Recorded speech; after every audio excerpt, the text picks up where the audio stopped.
ఈ సంవత్సరం కూడా 500 కోట్ల రూపాయలు బడ్జెట్ కేటాయించినారు. కానీ అవసరమైతే ఎంత దూరమైనా ఎంత అమౌంట్ అయినా వెచ్చించడానికి రెడీ అని చెప్పేసి మన శాసనసభలో వ్యవసాయ మంత్రి గౌరవనీయులు అచ్చెన్నాయుడు గారు చెప్పడం జరిగింది కదా. పోయినసారి చేశాం.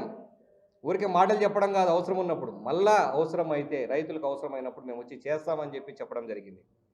దాంట్లో అలాగే మన రాయలసీమ అని మాట్లాడుతూ రాయలసీమను గ్లోబల్ హార్టికల్చరల్ హబ్గా గుర్తించడానికి బడ్జెట్ కేటాయించడం జరిగింది.